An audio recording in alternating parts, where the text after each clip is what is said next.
everybody. Welcome to the Virtue Signal. I'm Bill Whittle with my friend and partner Alfonzo. Rachel, coming to you live now from the Rachel Broadcasting Center in undisclosed location in Texas. Zoe, you got a new studio there, and it's looking better every day. Hey, between you and our audience members at BillWhittle.com and folks who help us keep gas in the delivery truck, we're just trying to step up our game a little bit here, man. I wanted the members to know that they're not only helping with Virtue Signal, but they're getting Zoe's message out there and his band's music, and God knows he deserves it. So clearly it's time for me to cut your pay. All right, so Zoe, we got a question that I liked a lot from a guy named Eric Blake. He's like one of the all-time heavy lifters in the Stratosphere Lounge and the Stratosphere Studio Show. He's there every week. He's one of probably 3 or 4 or 5 people that are there all the time. Yes. And he thought it might be an interesting topic for us to go over something based on a joke that I told on the Stratosphere Lounge. Now, I'll tell the joke. My mastery of accents, which used to be pretty decent back when I was practicing them all the time when I was in the theater department, is not going to be what it should be, but you'll probably get the idea.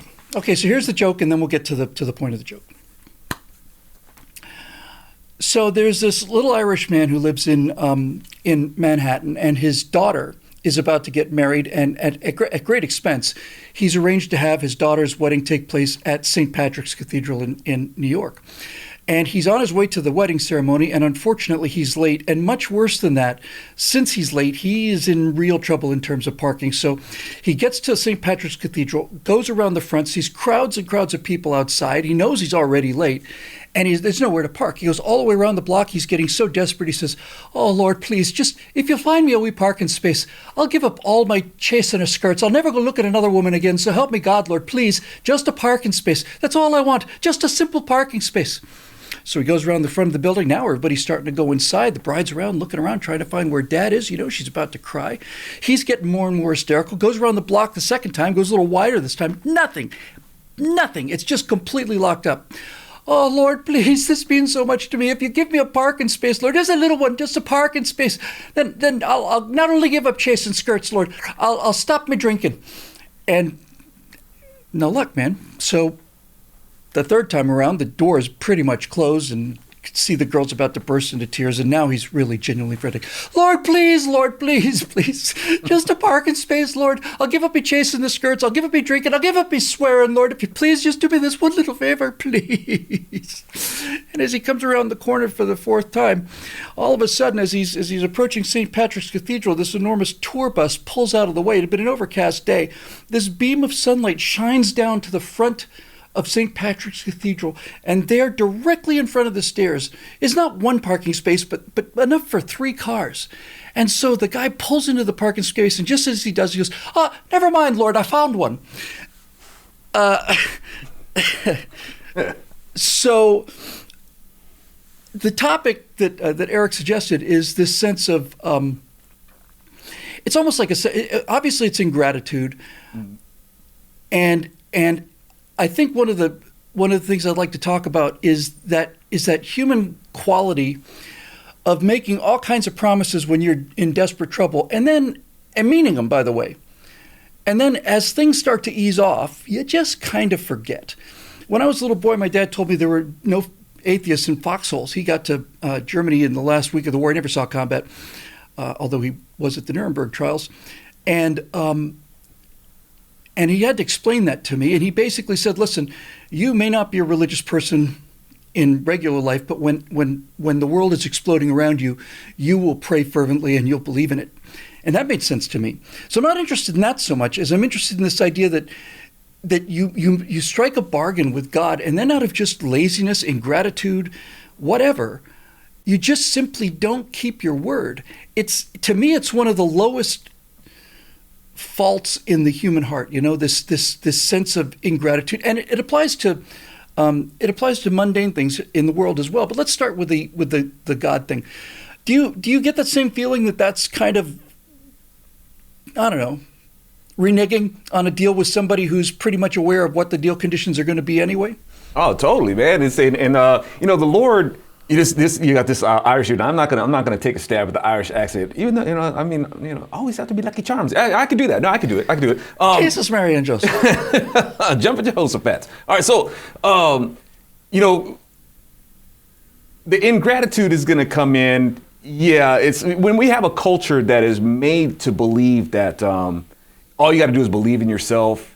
You have to. We have a culture that's wired to you make it happen. It's your destiny, and you have all these things in your own hands. So, it's almost like with God, with the Irish guy going around in the parking lot. God's like, well, let's see what you're made of. Let's see what you're made of. We'll have you go around that parking lot a couple times, and you're calling out to me and stuff like that. But are you really genuine about what it is that you're calling out for? Not just what you're calling out to me for, but who you're calling out to. Do you really believe it? And then you find your spot, and then all of a sudden, I didn't have anything to do with it. So you're off the hook. So you're off the hook. But it brings to mind, people, like you said, calling out to God when times get really tough. And man, one thing's for certain is you need God when times are easy too. It's like we keep talking about how hard times make soft men or soft, regardless of which. You gotta know what to do with the blessing if you get it, because you got a lot of people, man. It's like you gotta be ready to be grateful to God whether you get what you want or whether you don't, because you got people who do get what they want and then they turn around and they do evil with it. They get what they want and they just totally forget God altogether. And that's one of the reasons why in the model prayer itself, where the Lord is saying, because they asked him. They didn't ask Jesus what to pray or how to pray, or what to say. They're like, hey, Jesus, how are we supposed to pray? And Jesus didn't give them any rituals or anything like that or nothing like that. He says, this is what you're going to say. And among those things that he says is, lead me not into temptation, but deliver me from evil. It's like, what do you need to ask God to not lead you into temptation for? What would he do that for? It's like, because, man, you can ask God to bless you with stuff and you'll turn around and do evil with it. So you're basically saying, hey, God, don't even bless me with something that I would do evil with. Keep me away from that too. No matter what it is that I want, keep me from it. If I would do evil, if I would betray you. One of the things that makes this joke funny is... Now, I don't know how a good parking spot will cause somebody... Well, actually, I've seen people fight over parking spots. So anyway, sorry, man. I've seen people shoot at each other over parking spots in Los Angeles. Thank you, Jesus. Pop, pop, pop. Get away from my parking spot. All right. It's Christmas, damn it. One of the things that makes this joke funny, and one of the reasons it's funny is because of the ludicrousness of it. But I realize now, I hadn't really thought about it, but in the way that joke is constructed, you're making this protagonist into a very small kind of guy, right? This is not like, Billy Graham conversing with God, right? This is kind of a very small kind of character who's a very simple wish.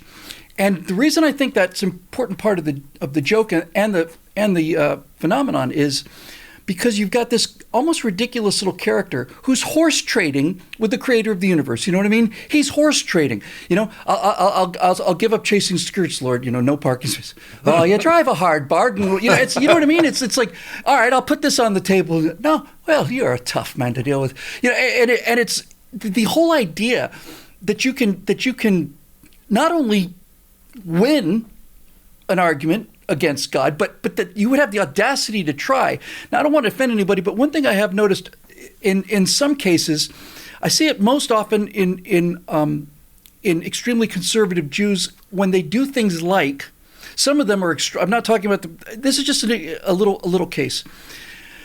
So there's an injunction about thou shalt not take a blade to your face on this, so they shave with an electric razor,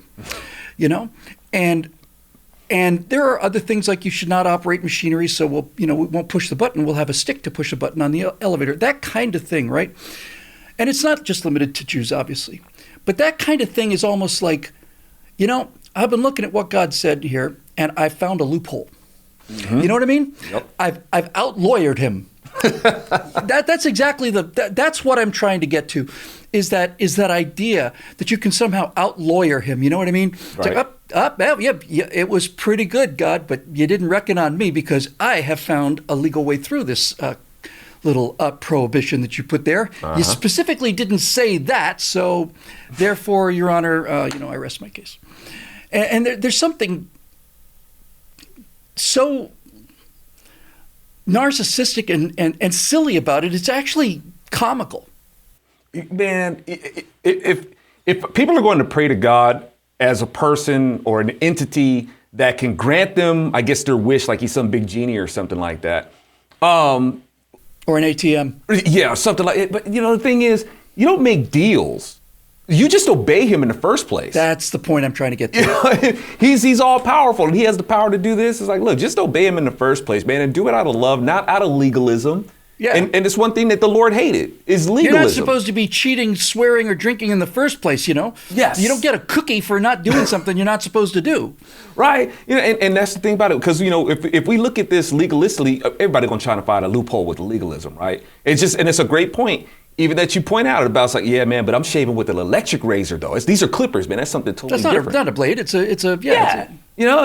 And God's like, yeah, that's cute. But let me give this analogy. It's almost like Mr. Miyagi teaching the Karate Kid, right? Hey, man, I want you to paint the fence. I want you to sand the floor. I want you to wax, wax the car and stuff like that. Yeah, which is basically saying, I want to know how much you want it, right? I want to know. By doing things that are not connected to it at all, I want to know how much you want it. Absolutely. I want to know how much you want it. But at the same time, when the time comes, now that you're living this, your kinetics are involved in it, right? You have no idea, even though you should, because you came to me for karate lessons, right? So you have no excuse to not know that I'm teaching you karate. But you don't know, but at the same time, you're refusing to accept that I'm teaching you karate, even though you have no excuse to not know. And you're going to go through these motions. You're going to get it into your muscle memory, man. You're going to recognize. So when the time comes, when I throw a punch at you, you're going to know what to do. And it was the same thing with recognizing the Redeemer. You're going to go through these motions of sacrifices. You're going to go through these motions of how to shave and all that sort of stuff. So, and you're going to pass these on from generation to generation. So when the respected generation happens, when the Redeemer shows up, you're going to be like, that's the guy.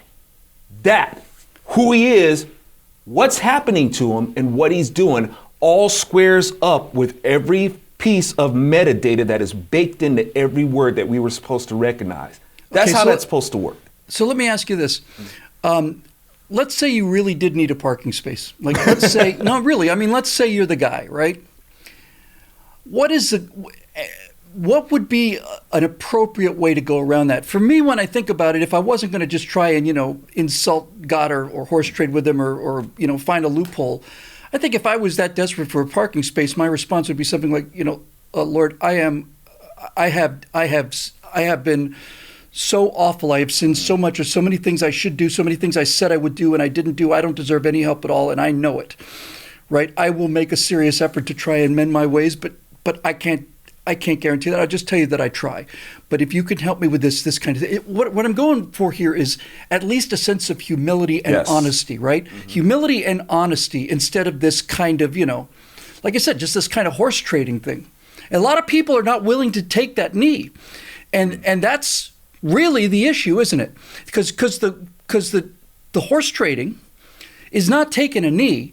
It's not saying I'm at your mercy. It's like saying, if you give me one of these, I'll give you one of those. It's like eye to eye equals having a negotiation. Sure, man. It's like Peter. I'm pretty sure when Peter was with his homies and they're out there trying to catch some fish and they're not having any luck.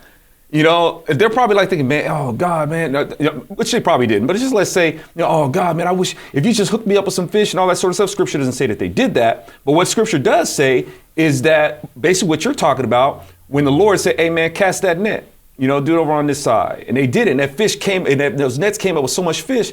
Peter just fell out and was just like, Lord, I'm a sinful man. Just back away from me. You can do better than me. Yeah, I don't deserve to be in your presence. So he had that kind of humility that you're talking about. And yeah, it's like, now the thing is, it's not like it's necessarily a bad thing to make a vow with God, because there are votive offerings, and the Lord, here's the thing about it though. The Lord gives his menu on votive offerings, okay? You can't go and make up your own offerings. If you have the assumption that you can make up your own offerings, then that means that you can make up your own conditions concerning them too. Yeah. And you can make up your own, you can decide Whatever, if you're going to... your own morality, whatever. Yeah, and it also reminds me of, that one, and there's a hard lesson in terms of that, where a man who was able to, engage in a conflict said, hey, Lord, you get me back from this, man. I'll tell you what, as soon as I get back to my house, whatever, the first thing that runs out of my door, man, I will sacrifice that to you. And the first, being that ran out of the door was his daughter. And so he was like, oh, wow, man, I got to make a burnt offering to this. Now, the Lord doesn't accept human sacrifice, but he wanted to make a vow on his own accord, despite what God accepts as a sacrifice. Like, look, this is what I accept. Anything else, man, you doing that on your own. You gonna pay for that.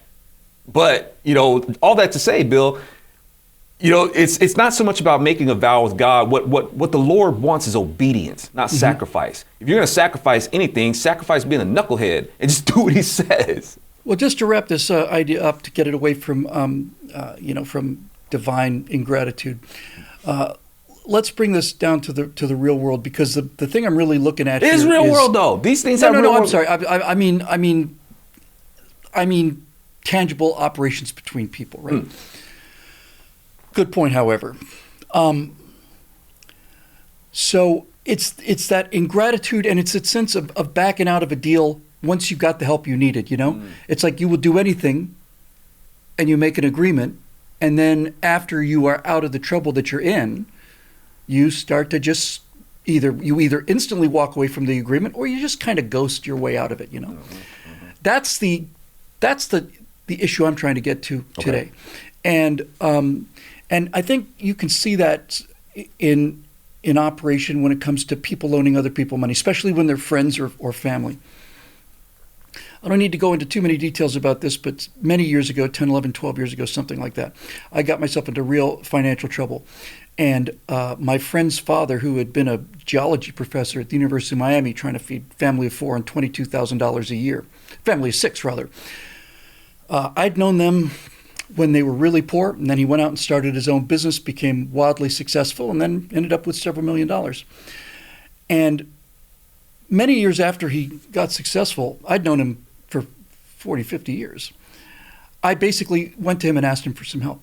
And I said, look, I'm in trouble. I'm responsible. I did this. I'm not blaming this on anybody or anyone or anything.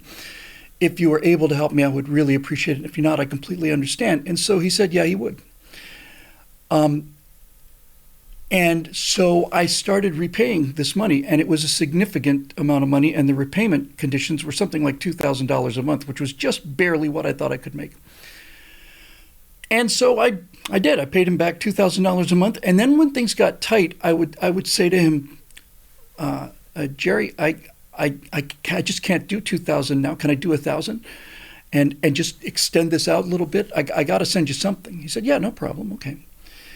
So about halfway through this loan repayment, he up and dies on me. This guy was, essentially my second dad. And after he had died and we went to the funeral service, his wife came up to me and said, part of his will was to just forgive the rest of this debt. It was a significant sum. I thought, wow, I would have much rather had him be here and continue to make the payments, But she said something very interesting. She said the main reason he wanted to do that was because once you get a lot of money, everybody hits you up for money. Once it becomes known that you are doing well and you have some excess cash, anyone you've ever known essentially comes up to you and starts asking you for money. And his wife told me that you're the only person that ever paid him back on time every month. You're the only one ever who did that. And I thought, well, that might help me get into heaven, I'm not saying this to brag. On the contrary, I'm ashamed that I had to do it in the first place. But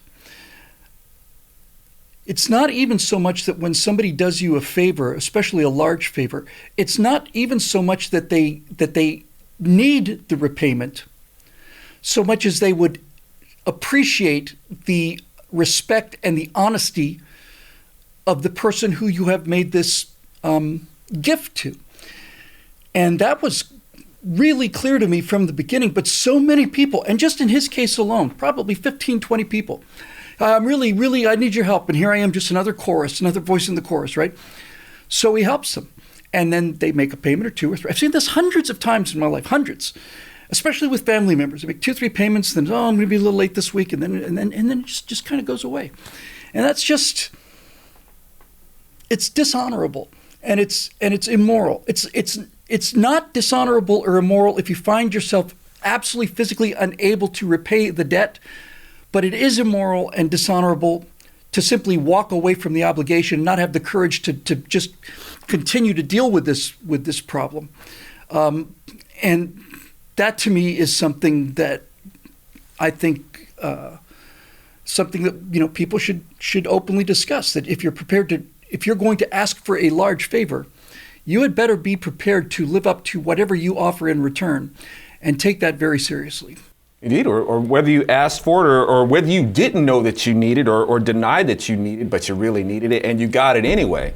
And I think nobody understands this, better than the Lord himself. That's why one of the things for me is like, I don't spend a lot of time really asking the Lord for things. I spend more time thanking him and asking. That's a good place to be. Yeah, it's like asking him, how can I serve you? What can I do to get out there and show that I'm grateful? Aside from being, legalistic and trying to do some rituals to say, look at how meritorious I am to do this. It's like, that doesn't impress God at all.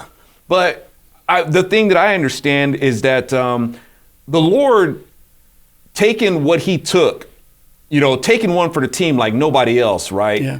For our eternal atonement. We want to be free from these problems. We want to be free from the problem of trying to find a parking space and all this sort of stuff. The frustrations of life and all that. Well, the Lord didn't already handle it. He says, look, man, I prepared a place for you guys a long time ago, man. And if you guys stick with me, you'll get there. I wrote that promise to you guys in blood, right? And you can't pay it back. That's the thing about it. You can't. The only thing you can do is just accept it. And live up to the terms of the agreement, right? Yeah, which is basically believe who I am according to who I say I am. I am, and when the Lord did what he did on the cross, you want to talk about, he did that on the cross, man. He did that a long time ago. I could get away with some stuff, and I don't really have to remember all those things, and I can subscribe to other. Yeah, you're lawyering up. Yeah, exactly. It's like you're trying to find a loophole around this, or feeling that at some point the statute of limitations will go out, or whichever. Yeah, exactly. You know what I'm saying? And besides, I thought it was the clause that he forgives me for my sins, so I could just go ahead and do whatever I want. It's like, and Jesus like, no, man, no. I'm the living law. I'm not some law on paper that you can go and manipulate, right? You guys talk about how you want a living law, a law that all that sort of stuff. Yeah, I am the living law, and you have me put to death. You don't want a living law, but I am the living law, and I can testify to myself as the law that this is what I said and this is what I meant. And really, all I need from you is just to not do people dirty. Dang it. That's really all I need you to do. Love the Lord with all your heart, mind, and strength, and love your neighbor as you would yourself. You borrow some money, you're going to be a slave to the lender, right? But you make sure you pay that back. It's all those kind of things. Do unto others as you want them done to you. That's all I need from you. Yep. And if you have that in your Constitution, then, we'd be a better place. You need 3 sentences for a Constitution. Don't hurt anybody, don't take their stuff, and do what you promise you're going to do. That's it. That's all you need. Honest to God. If you really think that through, that's the only laws you need. Let your yes be your yes and your no be your no. That's what the Lord says. Ladies and gentlemen at home, this show is made possible by the members at BillWhittle.com, who 2 years ago stepped up. We had a bunch of new memberships, and it was allowed us to bring Alfonzo Rachel into the fold, where he should have been quite a long time ago. He and I are having an incredible time doing these shows, and we hope that you feel the same way about them. Speaking of gratitude, our gratitude to our paying members never ends. The people who part with their money once a month or once a year to keep the lights on and help Zoe buy a monitor for his studio and stuff, we don't ever take that for granted. We think about that every day. So to all of our members out there who paid for this, thank you. For you non-members out there, you can just pound sand, and I hope you You're welcome to. The members pay for the show to go out for free for people who don't feel like paying for it. So we're glad to be here. For Alfonzo, Rachel, I'm Bill Whittle. Thanks for joining us, and we'll see you next time on The Virtue Signal.